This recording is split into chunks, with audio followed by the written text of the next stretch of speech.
I've been an emergency room nurse for over 12 years, and in that time, I've seen just about everything you could imagine. Trauma cases, overdoses, people brought in after horrific accidents, even situations where patients walked in talking and then coded right there in front of us. But the night I'm about to tell you about is one that I still think about. Not because of the patient exactly, but because of the doctor who was supposed to be leading the team that night. It was one of those moments that reminded me how fragile everything can be, not just for the patients, but for the entire system when one person doesn't do their job the way they should. It was a Friday night, and Friday nights in the ER are always busy. You've got the bar crowd coming in with fights, alcohol poisoning, DUIs, and then the usual heart attacks, strokes, and regular emergencies stacked on top of that. Our ER is in a medium-sized city, not a huge metro hospital, but not a small community clinic either. We get a little bit of everything. That night, we were already running on adrenaline. Every bed was full, patients lined up in the hallway, and we were short on staff like usual. The doctor on shift was someone I'd worked with plenty of times before. I won't say his name, but I'll call him Dr. K. He was one of those doctors who'd been around forever. The kind that seemed untouchable because of his years of service and the fact that hospital administration just looked the other way when people whispered about his drinking. Everyone knew. Nurses, techs, even other physicians. You could smell it sometimes on his breath when he came in for night shifts. That sharp, bitter smell of whiskey or vodka trying to hide under a layer of coffee and mints. But he was a good doctor when he was sober, no question about it. The problem was, he wasn't sober enough that night. It started with a trauma alert. A middle-aged man had been brought in after a car accident, unconscious but breathing on his own. The paramedics reported that he'd swerved into a guardrail after leaving a bar, no seatbelt, airbags deployed. He came in with a head injury, lacerations across his scalp, and possible internal bleeding. Standard trauma case, but one that needed quick action. We rolled him into the trauma bay, monitors hooked up, IV lines established, fluids started.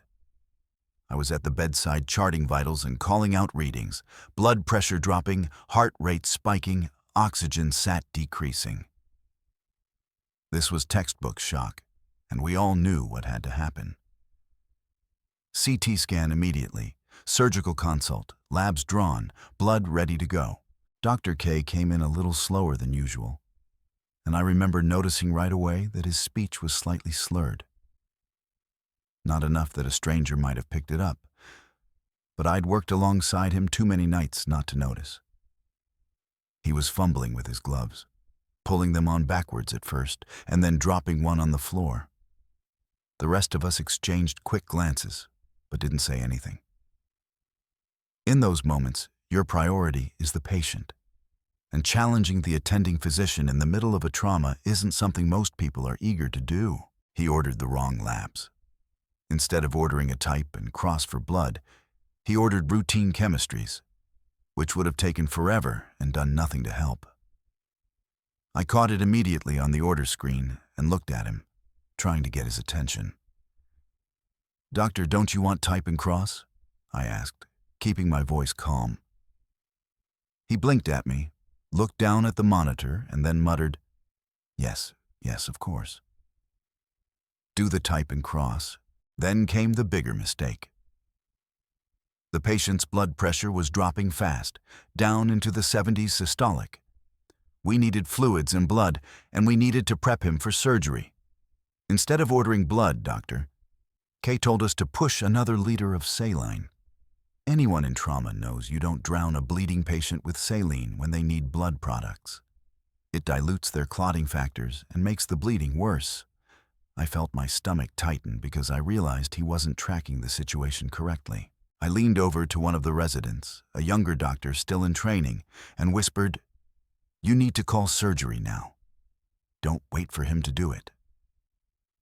The resident nodded and slipped out to make the call.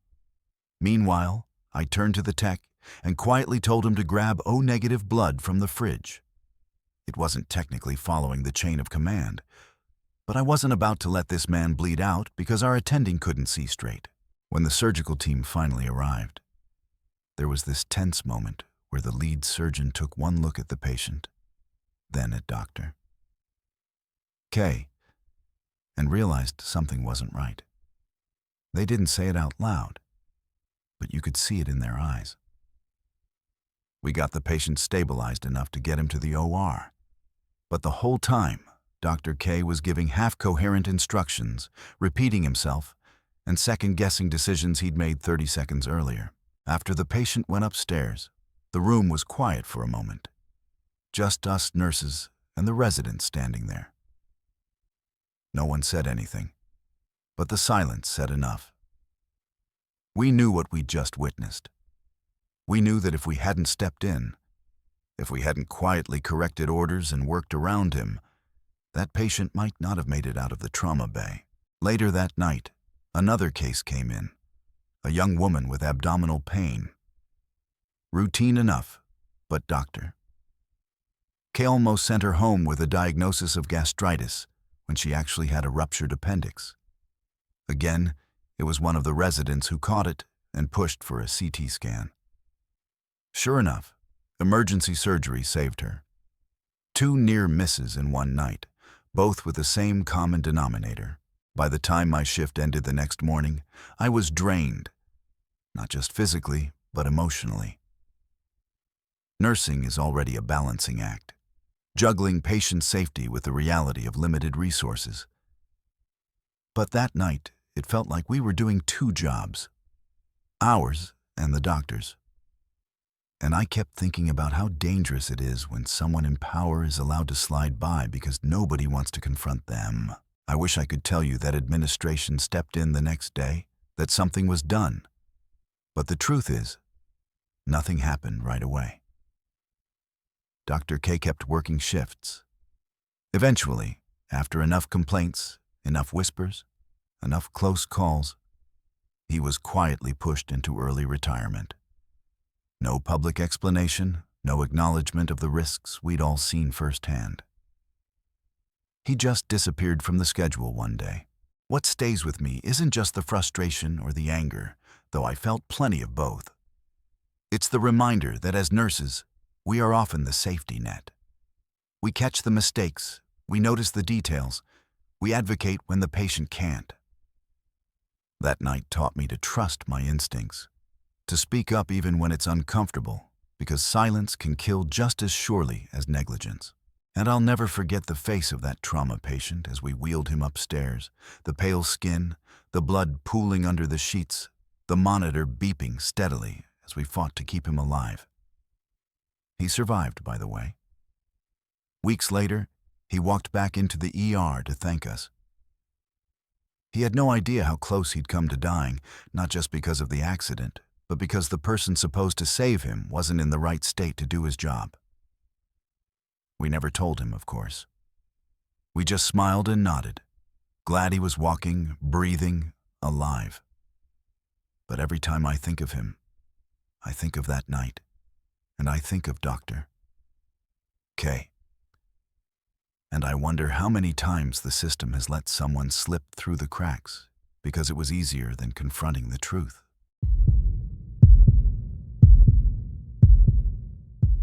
I was working the late shift that night, cruising down Main Street in my patrol car, when I caught something unusual in the corner of my eye near the hospital entrance. It was just after midnight, and the sidewalks were nearly empty. But I saw a man stumble out of the shadows and collapse right onto the concrete near the sliding doors. At first, I thought maybe he was drunk. Maybe he had just left the bar across the street. But as soon as I pulled my car over and got out, I knew this was more than that. His body wasn't moving, his chest barely rising, his face pale in the glow of the hospital lights. I ran to him, kneeling down, calling out, "Sir, can you hear me?" No response. I tapped his shoulder, checked his pulse, weak, thready, fading fast. My adrenaline kicked in immediately. He wasn't just passed out. He was in real trouble. I radioed for help. But here's the twist. The hospital's front entrance was locked for the night, something they did after visiting ours. The ER entrance was on the other side of the building, but this man had collapsed right here on the front steps. I could already tell he wasn't going to make it if I wasted time running all the way around. I pounded on the glass, shouting for anyone inside, but the lobby was dark. I could see a security guard at a desk deep inside, but he hadn't noticed me yet. I slammed harder, yelling, and finally he looked up, startled. He fumbled for his keys, but every second was dragging out too long. Meanwhile, I was trying to keep the man breathing, tilting his head back, opening his airway, talking to him even though he couldn't answer. His skin was clammy, sweat soaking his shirt, and the smell of iron told me there was internal bleeding somewhere. The doors finally slid open, the guards shouting something about calling a code.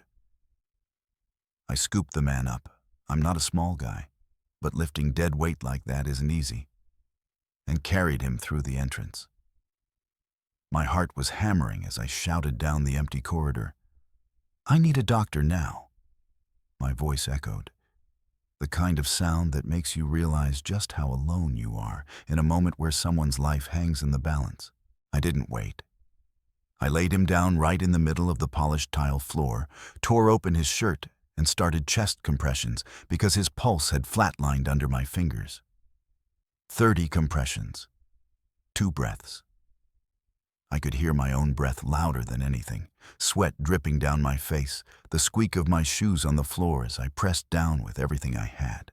Then I heard the rushing footsteps, nurses, doctors, an entire team sprinting down the hallway with a crash cart. "Officer, keep going," one of them shouted as they slid to their knees beside me. Pads were slapped onto his chest, the monitor crackling to life. "We've got V-fib," a nurse called out. The doctor didn't hesitate. "Charge to 200. The defibrillator whined. The paddles pressed down, and his body jerked violently with the shock. For a second, nothing. Then another charge, another shock, and finally, a weak, unsteady beep filled the air. His heart was back, but just barely. I stepped back, hands trembling, chest heaving, watching them wheel him onto a gurney and race toward the ER doors. For a split second, the hallway was chaos. Voices overlapping, machines beeping, the squeal of wheels on tile. And then, just as quickly, it was quiet again. I was left standing there in the lobby, my uniform drenched in sweat, the echo of my own heartbeat pounding in my ears. A nurse came back a few minutes later, touched my shoulder and said, "You saved his life. If you hadn't gotten him in here, he wouldn't have made it." I nodded, but I couldn't find the words. All I could think about was how close he had been to dying right there on the concrete, feet from the hospital doors, and how, if I hadn't happened to be driving by at that exact moment, no one would have known until it was too late.